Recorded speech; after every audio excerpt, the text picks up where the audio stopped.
Bonsoir et bienvenue dans le journal. Téléphone portable, fer à repasser, autres appareils électroménagers vieux ou endommagés peuvent servir à d'autres fins.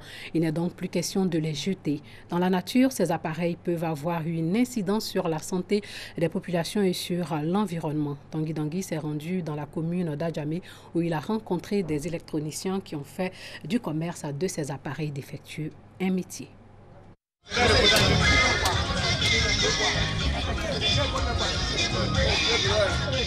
Bienvenue dans le cimetière des appareils électroniques.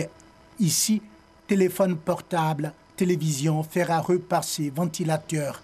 Ces appareils électroniques, peu importe leur âge et leur degré de dégradation, ont toujours du prix. Nous sommes dans la commune d'Adjamé, à l'arrière de l'immeuble Mirador, sur l'alignement de l'ex-cinéma Krenjabo. De nombreux jeunes électroniciens, mais bien d'improvisateurs, fouillent ces déchets électroniques à la recherche de quoi monnayer ou mettre en valeur. Il y a des gens qui ont des téléphones à la maison et ils gardent, croyant qu'on ne peut rien faire avec. Si c'est mort, même ça ne démarre pas, nous on paye. Écrire un gâteau, plaquette un gâteau, nous on paye. De toutes les façons, on a besoin des pièces dedans. Voilà ce que je fais pour me nourrir. Si j'envoie une batterie qu'on ne gagne plus, il n'y en a pas. Ils ont cherché fatigués, ils viennent chez moi, ils changent la pile qui est dedans. Comment on change la pile? On enlève la peau d'abord. On enlève la peau et on prend une autre batterie qui n'est pas enflée.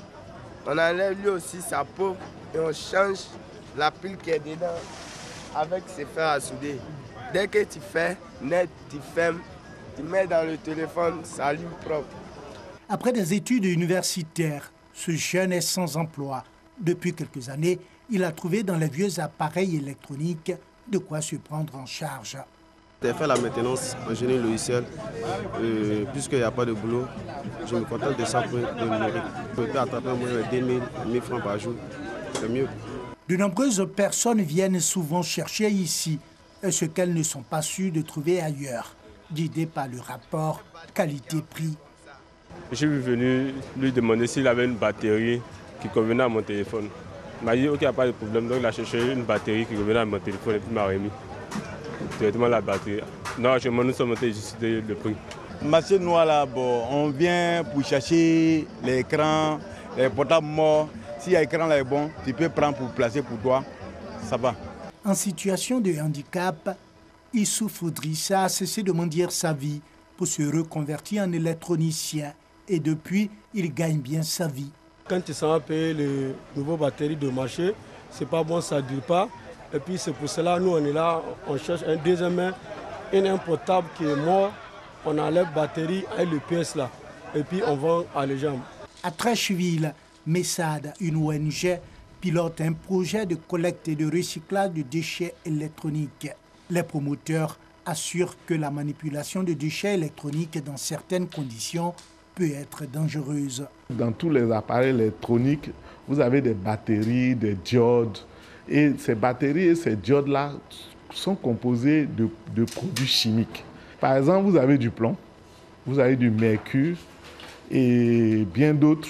Et donc, rien que le plomb, le mercure, si vous, du fait de la chaleur, si ça se liquéfie et que vous inhalez, c'est-à-dire vous respirez cet élément-là, il infecte votre sang. La protection de l'environnement exige, selon eux, une prise en charge plus professionnelle des déchets électroniques. Il faut déjà avoir un comportement éco-citoyen. C'est-à-dire que si votre téléphone est gâté, si vous avez un appareil qui est gâté, il ne faut pas le laisser à la maison. Il faut l'envoyer vers des centres spécialisés comme les nôtres pour que ces déchets-là puissent être traités. Postes, téléviseurs, réfrigérateurs, ordinateurs, de vieux appareils continuent d'être déversés sur les bords de la lagune Ébrié sous le nom de France au revoir et soulèvent la problématique de la gestion des déchets électroniques en Côte d'Ivoire.